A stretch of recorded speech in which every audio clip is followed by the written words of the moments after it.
Di José, bueno, eres un gran cociñeiro. Moitas gracias. Eu diría que se fai o que se pode. Tes un prato estrela. Cal é ese prato estrela? A miña vocación non é precisamente cociñeiro, pero as circunstancias a veces obligan-nos a certas cousas, non?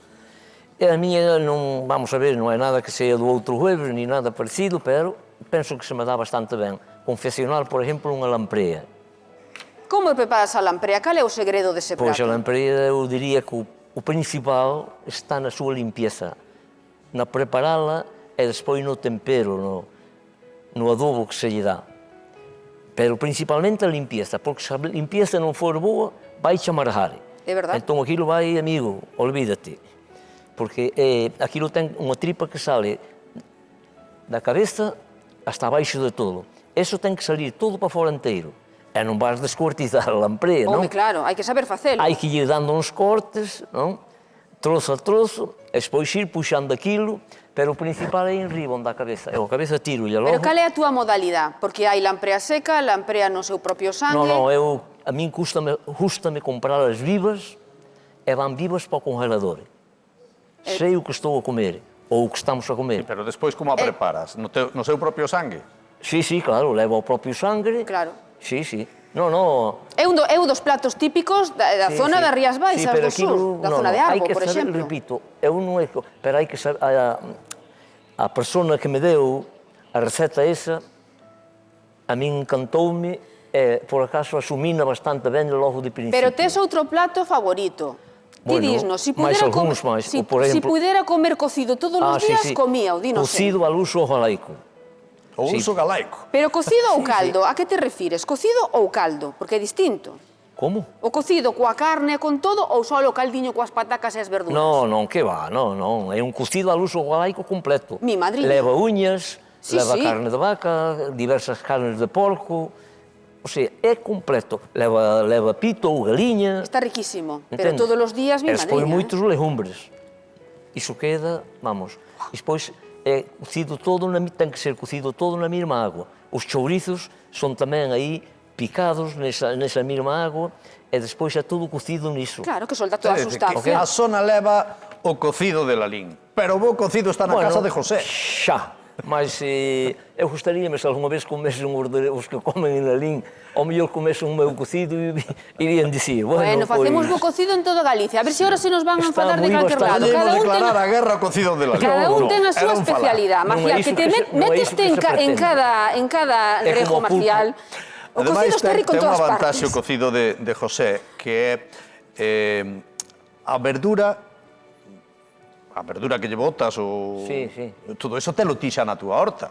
Sí, aquí, cando estou así, aquí sí, mas... Pero de onde sácalo tempo? Mas cando o facía... Acabas de decir que tens que coidar da túa madriña, que tens que facer de comer, tens que facer a compra, tens que facer todo isto, e aínda para máis, por se fose pouco, tens que coidar da horta. Eu ainda cando estuve en Lisboa, o ano pasado, ainda deu para levar a ela, este ano xa non daba, eu fixen alá un cocido, como estou a dicir, al uso galaico, e unhas tortillas á española. Estamos na horta, José.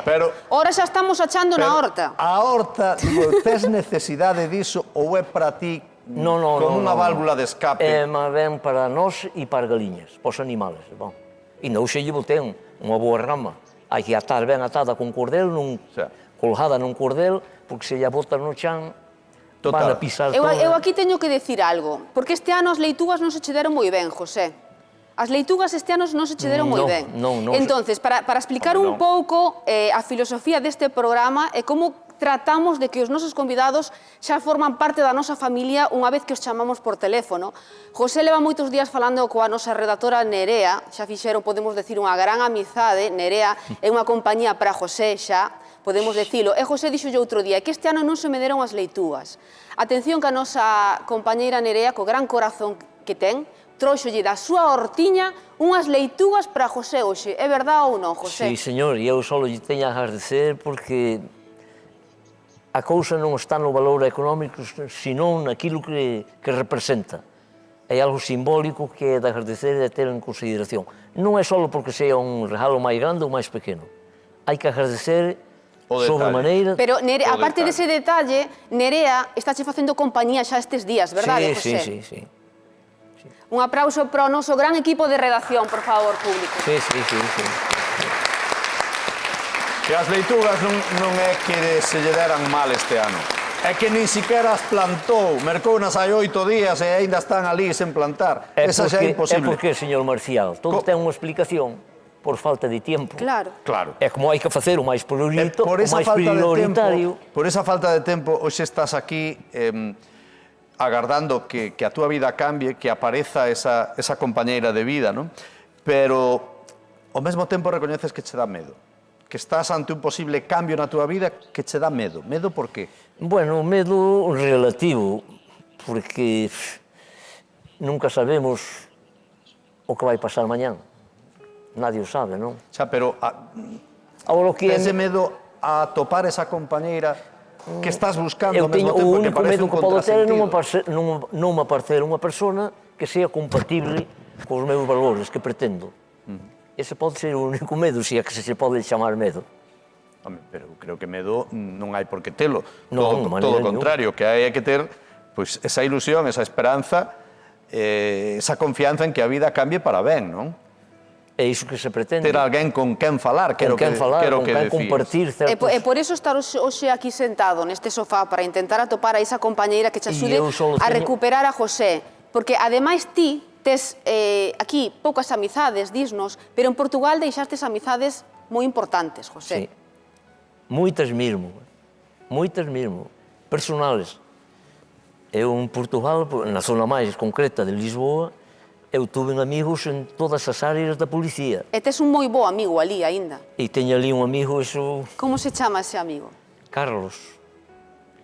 Iso estaba despois, en algún momento, se podo mandarlle os meus saludos. Mándalle un saludo a Carlos, se queres agora mesmo, que logo igual non temos tempo. Mándalle ese saúdo, se queres, que igual se está vendo, José. Amigo Carlos, eu querei, só agradezo-te de corazón, a ti en especial, a túa señora, a menina Luísa, en fin, en xeral a familia por inteiro, porque sodes unha familia, un exemplo de familia. É como te digo, para min, o día de hoxe, sodes unha das, diría eu, se me permitides, unha parte máis importante da miña familia que me queda, porque os principales xa partiron todos. Así que, amigo Carlos, moito obrigado.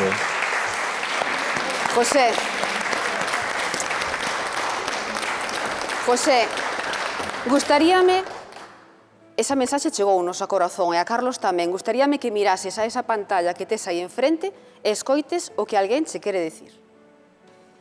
Olá, Pepito. Boa tarde. Olá, amigo. Desejo que tudo aquilo que tu pretendas se concretize, que encontres alguém que tu compreendas, que te compreenda a ti e que tenhas mais tranquilidade em teu espírito e alguém com quem desabafar, falar e tudo mais. Um abraço de teu amigo Caro Chico.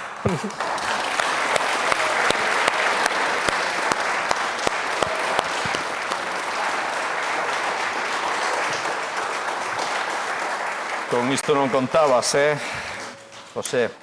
Efectivamente, ese era o teu amigo Carlos, o que ti lle querías mandastes esa mensaxe, colle un pano. E el xa tiña esta mensaxe preparada para ti. Isto é amizade, iso é a compañía que ti canto nos decías, esa é a túa familia, pero el está en Portugal, está en Lisboa e ti estás aquí. E tendes esa amizade a distancia, pero faltache esa compañía do día a día. Vistes que che dixo? Escoitástelo? Canto che quere? E canto che gustaría que atopares unha compañeira? Querido ben, querido ben. É un amigo moi grande. Aquilo que me fai ao día de hoxe, na familia, era casi imposible. Non é que desconsidere a familia, nem moito menos. Pero o que ele fai é algo extraordinario. Iso daría que falar. E isto que acaba de facer o teu amigo Carlos, José, creo que o que tiñan que facer, deberían facer, todos os amigos, todos os familiares dos convidados que veñen aquí cada tarde. Porque parece moi fácil velos aquí sentados, contando as súas experiencias, contando a súa vida, pero non é nada fácil. Non é nada fácil. Hai que ter moito valor para facer o que están facendo eles. Por iso é de agradecer ese apoio de familia e de amigos. Pode dicilo, señor Marcial, que é verdade. É verdade. Solo eu e Dios é que sabe.